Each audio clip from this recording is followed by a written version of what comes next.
Good morning प्यारे बच्चों, मैं हूं आपकी एजुकेटर पूर्णिमा और हम करेंगे वर्कशीट नंबर 28। सब्जेक्ट आपका विज्ञान है, कक्षा आपकी 8वीं है और डेट है 27 जनवरी, यानी कि 27 जनवरी की वर्कशीट है। जंतुओं में जनन। पिछली वर्कशीट में बच्चा हमने क्या पढ़ा था?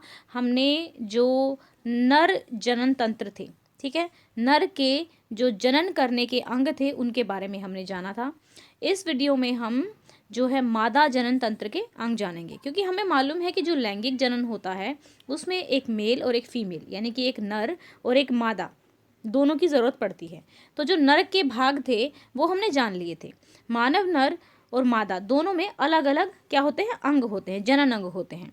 आज हम मानव जनन तंत्र के बारे में जानेंगे। तो चलिए, यहाँ पे देखिए कि जो फीमेल्स होती हैं उनमें इस तरीके से एक क्या होता है, ये दो अंडाशय होते हैं, ये वाले, ठीक है। एक जोड़ी, जिसको बोलते हैं एक जोड़ी, जैसे आपके क्या जूते हुए एक जोड़ी हुए, क्योंकि वो दो होते हैं, ठीक है।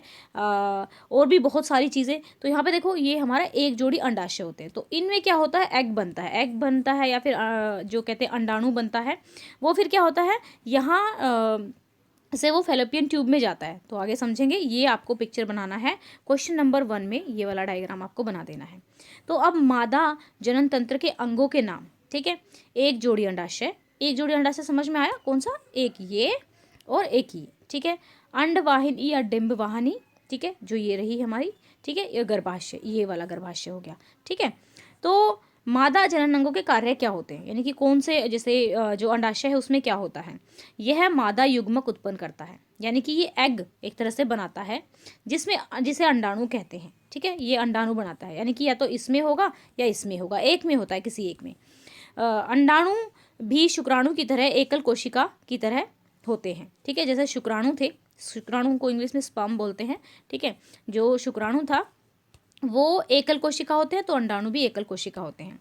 और जो लेडीज होती है, स्त्रियों में प्रति माह दोनों अंडाशयों में से एक अंडाशय का जो एक अंडाणु होता है विकसित होता है और वो अंडवाहिनी में चला जाता है, ठीक है। फिर अंडवाहिनी क्या करती है? इसे डिंब वाहिनी या फेलोपियन ट्यूब भी कहते हैं। यह अंडाणु को गर्भाशय तक पहुंचाने में मदद करती है। कहाँ पे? गर्भाशय तक पहुंचाने में मदद करती है। और गर्भाशय में ही क्या होता है? शिशु, भ्रूण से शिशु तक का विकास होता है। भ्रूण क्या होता है? बिल्कुल जैसे एक तरह से लगा लो कि जो एग होता है, फीटस से बच्चा बन जाता है, ठीक है। तो ये आप लोगों को अच्छे से समझ लेना है इसको। एंड अगर और ज़्यादा डिटेल में समझना है तो आप अपनी जो भी लड़कियां हैं अपनी मम्मी से पूछ सकते हैं। एंड बाकी सब बच्चे यहाँ पे चलते हैं हम। सही या गलत का निशान लगाओ। ओके, क्वेश्चन करने हैं ये वाले और बिल्कुल वर्कशीट में से ही सारे हो जाएंगे। यहाँ पे मादा जनन तंत्र का नामांकित चित्र बनाना है। नामांकित चित्र कहाँ से बन जाएगा बेटा? नामांकित चित्र बनाना है यहाँ से, अंडवाहिनी, गर्भाशय, अंडाशय। ये आप लोग picture as it is question number 1 में, आंसर नंबर 1 में बना देंगे। ओके, नेक्स्ट चलते हैं। मानव जनन अंगों के नाम बताइए। मानव जनन अंगों के नाम यहाँ पे देखिए, ऐसे अंडाशय, अंडवाहिनी और गर्भाशय, ये तीनों नाम आप लिख देंगे, ठीक है।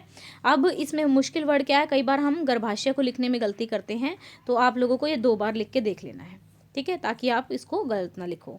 अब चलते हैं नेक्स्ट पे। मादा युग्मक को क्या कहते हैं? जो मादा युग्मक होता है उसको क्या कहा जाता है? ये कहाँ निर्मित होता है? मादा युग्मक को अंडाणु कहते हैं। यह अंडाशय में निर्मित होता है, ठीक है। अब चलते हैं नेक्स्ट पे। शिशु का विकास मादा जनन तंत्र के किस भाग में होता है, यानी कि जो बच्चा है वो किस भाग में होता है? तो वो होता है गर्भाशय में। शिशु का जन्म गर्भाशय में होता है, ठीक है। शिशु का विकास, ठीक है, विकास है या जन्म है? हाँ, शिशु का विकास यहाँ पे लिख लेना, ठीक है। यहाँ पे विकास आ जाएगा। शिशु का विकास गर्भाशय में होता है, ठीक है। इस तरीके से कर लेंगे इसको। अब चलते हैं नेक्स्ट पे। सही या गलत का निशान लगाना है। अंडाणु एकल कोशिका नहीं होते, ये तो गलत है। क्यों? क्योंकि यहाँ पे हमने पढ़ा ना अभी, एकल कोशिका होते हैं। जो अंडाणु होते हैं वो शुक्राणु की तरह एकल कोशिका होते हैं। तो आंसर क्या आ जाएगा? ये वाला गलत हो जाएगा। मानव का अंडाणु बहुत बड़ा होता है। नहीं, मानव का जो अंडाणु होता है वो बहुत छोटा ही होता है, ठीक है। तो ये भी गलत है। स्त्रियों में प्रति माह दोनों अंडाशयों में से किसी एक अंडाशय में विकसित अंडवाहिनी में चला जाता है। बिल्कुल ठीक है ये, ठीक है। हमारा आंसर ये ठीक है। तो ये थी हमारी आज की वर्कशीट। आई होप आपको अच्छे से समझ में आई होगी। कोई डाउट है तो कमेंट करके पूछ सकते हैं। अब आप लोगों को तो ये पता ही है कि टेक्नोफ्लाई करके मैंने एक चैनल बनाया है जिसमें मैं यूट्यूब रिलेटेड चीज़ें आपको बताती हूँ। तो आप चाहो तो उसको देख सकते हो, क्योंकि उसमें कि यूट्यूब पे चैनल कैसे बनाते हैं, कवर पेज कैसे लगाते हैं, ये चीज़ें हैं। बट वहाँ पे पढ़ाई का कुछ ऐसा होने वाला नहीं है, तो आपकी मर्ज़ी है, आप उसे देखो या ना देखो।